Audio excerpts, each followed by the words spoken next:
तो दोस्तों, चटनियाँ तो आपने कई तरीकों की बनाई होगी, पर एक बार इस तरीके से south Indian special onion tomato की चटनी बना के देखिए। वो भी मज़ेदार तड़के के साथ है, जिसे आप इडली, डोसा, वड़ा के साथ तो खा ही सकते हैं, लेकिन रोटी के साथ वाओ! और स्टीम चावलों के साथ तो और भी ज़्यादा मज़े की लगती है। तो चलिए देखते हैं। तो इसके लिए आपको ये सारे इंग्रेडिएंट्स लगेंगे, वो कि सारे हमारे घर में ईजिली अवेलेबल होते हैं। तो कढ़ाई में सबसे पहले गरम करेंगे 1 टेबलस्पून तेल। जैसे ही गरम हो जाएगा, इसमें मैं डाल रही हूँ 1 टीस्पून चना दाल। अच्छा, ये कच्ची वाली चना दाल है जिसकी हम दाल बनाते हैं, दलिया नहीं है। और फिर मैं डाल रही हूँ 1 टीस्पून सफेद वाली उड़द दाल, जो हम दही वड़ा के लिए यूज करते हैं। ठीक है, क्लियर हो गया। दोनों चीजों को लो फ्लेम पे टॉस करेंगे जब तक कि हल्की सी गोल्डन ब्राउन ना हो जाए और अंदर तक के पक ना जाए। कच्चापन अगर फ्रेंड्स रहेगा ना, तो बाद में दांतों में चिपकेगी, लगेगी। फिर इसके बाद हम डालेंगे 1 टीस्पून जीरा, 2 टीस्पून भर के डाल रही हूँ धनिया के बीज। बहुत ही मज़ेदार टेस्ट आता है इसका। इसको भी थोड़ा सा चला लेंगे। तो फ्रेंड्स, हर स्टेज पे अच्छे से हमको भूनना है, क्योंकि हम चटनी बनाने जा रहे हैं, तो काफ़ी दिनों तक के हमको इसको चलाना है। फिर मैं डाल रही हूँ 10 से 12 करी पत्ता। और ये देखिए, 8 से 10 मैंने कश्मीरी लाल मिर्च को क्या किया था ना, आधा घंटा पहले गर्म पानी में भिगा दिया था, वो मैं डाल रही हूँ। आप डायरेक्टली सूखी लाल मिर्च भी डाल सकते हैं। और अगर मान लीजिए आपको ये नहीं डालना है ना, तो आगे मैं आपको बताती हूँ क्या करना है। 1-2 छोटे टुकड़े अदरक के और 8 से 10 कली लहसुन की।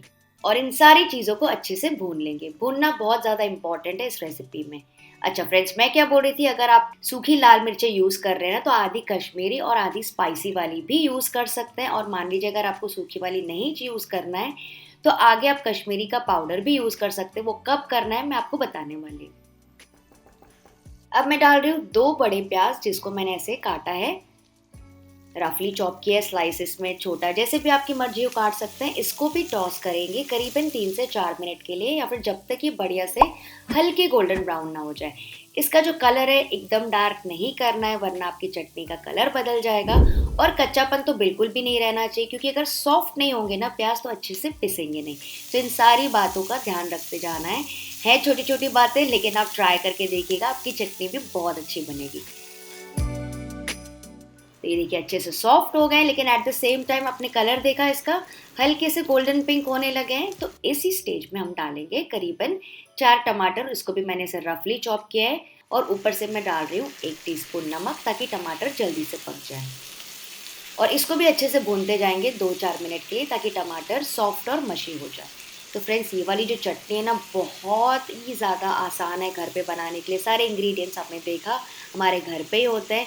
और ये इतनी इतनी ज़्यादा टेस्टी बनती है ना, कि इसके आगे आपको सारी चटनियाँ, यहाँ तक कि वो डब्बों वाली जो tomato sauce, chilli sauce, Schezwan sauce market में मिलती है ना, वो भी फेल है। तो इसे ट्राई ज़रूर कीजिएगा। अब देखा आपने, यहाँ पे मैंने पानी बिल्कुल भी नहीं डाला है। जो भी पानी है टमाटर ने ही छोड़ा है। तो इस वक्त इसको कवर करके पकाएंगे लोएस्ट फ्लेम पे करीबन 5 मिनट के लिए, ताकि टमाटर अच्छे से सॉफ्ट हो जाएं, तो पीसने में आसानी हो। चलिए चेक करते हैं। ये देखिए, सारे टमाटर एकदम बढ़िया तरीके से सॉफ्ट हो गए हैं। तो गैस का फ्लेम ऑफ कर देंगे और इसको ठंडा होने देंगे, ट्रांसफर करने से पहले मिक्सी में। लेकिन यहीं पे मैं डाल रही हूँ 1 टेबलस्पून इमली का पल्प, क्योंकि मेरे पास था तो मैं ये यूज़ कर रही हूँ। नहीं हो तो आप इसके बदले इमली का टुकड़ा यूज़ कर सकते हैं, नहीं तो लेमन जूस भी यूज़ कर सकते हैं। इसको भी अच्छे से मिक्स कर लिया। अब इसको कम्प्लीटली ठंडा होने देते हैं। एक और रिमाइंडर फ्रेंड्स, यहाँ पे पानी बिल्कुल नहीं डालना है, वरना इसकी शेल्फ लाइफ कम हो जाएगी। तो ये ठंडा होने के बाद इसको मैं ट्रांसफ़र कर दूंगी ब्लेंडर में। और कोई भी पानी मैंने यहाँ पे भी यूज़ नहीं किया है। इसको अब पीस लेंगे स्मूथ दरदरा, जैसे आपको पसंद हो।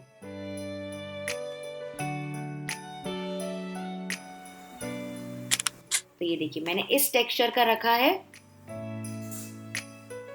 तो ये हमारा प्यूरे तो तैयार हो गया। चलिए बना लेते हैं इसके लिए मज़ेदार तड़का। तो कढ़ाई में गरम करेंगे 2 से 3 टेबलस्पून तेल। फ्रेंड्स, तेल इसमें थोड़ा सा ज़्यादा लगता है, क्योंकि चटनी है, इसको काफ़ी दिनों तक हम स्टोर कर सकते हैं। फिर मैं डाल रही हूँ 1 टीस्पून राई, यानी कि मस्टर्ड सीड्स, या कुछ लोग इसको सरसों भी कहते हैं। 1 टीस्पून सफ़ेद उड़द दाल, 1/4 टीस्पून हींग। और मैं डाल रही हूँ, ये देखिए, 1 टेबलस्पून भर के बारीक कटा हुआ लहसुन। वैसे ये ऑप्शनल है, हमने पहले भी डाल चुके हैं लहसुन, तो ज़रूरत नहीं, लेकिन मुझे ना पर्सनली पसंद है तड़के में ये बारीक कटा हुआ लहसुन। 8 से 10 करी पत्ता, कुछ कश्मीरी लाल मिर्च के टुकड़े और इन सारे तड़कों को अच्छे से टॉस कर लेंगे बस 30 से 40 सेकंड के लिए। जलना बिल्कुल नहीं चाहिए। और अब गैस का फ्लेम एकदम लोएस्ट कर देंगे क्योंकि यहाँ पे मैं डाल रही हूँ 2 टीस्पून भर के कश्मीरी लाल मिर्ची का पाउडर। तो इसी की बात मैं पहले कर रही थी। मान लीजिए अगर आपके पास सूखी लाल मिर्च ना हो तो यहाँ पे आप ज़्यादा कश्मीरी लाल मिर्च पाउडर डाल सकते हैं। इसको भी थोड़ा सा टॉस कर लेंगे, बस ध्यान दीजिएगा जले नहीं। और अगर आपको ऐसा लगे कि तेल कम लग रहा है तो थोड़ा सा और आप डाल सकते हैं। तो यहाँ पर आप कलौंजी या फिर मेथी दाना वगैरह भी डाल सकते हैं तड़के में, लेकिन आज मैं नहीं यूज़ करी क्योंकि मेरे बच्चों को पसंद नहीं है। अच्छा, इसके अलावा आप इसमें 2 टेबलस्पून शक्कर, नहीं तो गुड़ का पाउडर, गुड़ का टुकड़ा भी डाल सकते हैं अगर आपको थोड़ी सी खट्टी मीठी चटनी पसंद है तो। अच्छे से भून गई है, बढ़िया सा कलर आ गया है। तो यहाँ पे हम डाल देंगे टोमेटो का प्यूरे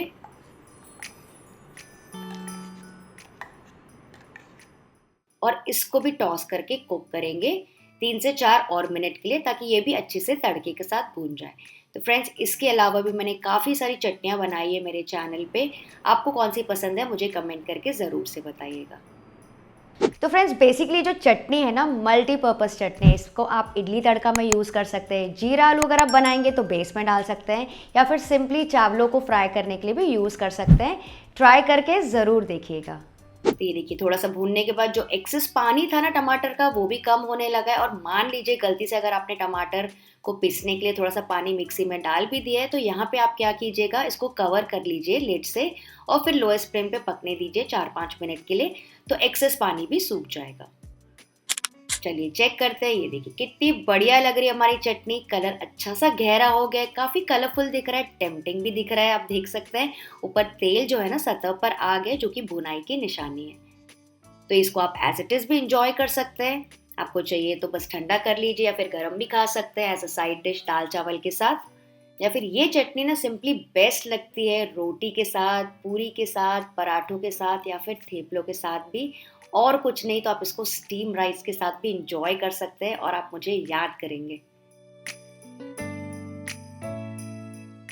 और फ्रेंड्स, अगर आपको इसको स्टोर करना है तो उसका भी प्रोसेस मैं आपको बता देती हूँ। कोई भी ग्लास कंटेनर को अच्छे से वॉश करके क्लीन करके सुखा लीजिए।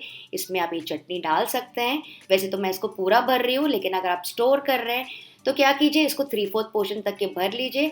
फिर ऊपर से ना पका हुआ थोड़ा सा तेल या फिर मस्टर्ड का तेल जो आपको पसंद हो, नॉर्मली जैसे मचार के लिए करते हैं, ऊपर से थोड़ा सा तेल डाल के इसको आप स्टोर कर सकते हैं। ये फ्रिज में ऑलमोस्ट 1 महीने तक के अच्छी रहती है। तो फ्रेंड्स, कैसी लगी आपको आज की बहुत आसान रेसिपी, मुझे प्लीज़ कमेंट करके बताइएगा। और अगर अच्छी लगी तो वीडियो को लाइक ज़रूर कर दीजिएगा। और अगर आपको बहुत ज़्यादा क्रिस्पी मेदू वड़ा की रेसिपी देखनी है, जो कि बाहर से क्रिस्पी अंदर से सॉफ्ट एकदम मैंने डिटेल में बनाया है, तो यहाँ पे वीडियो क्लिक करके आप चेक कर सकते हैं।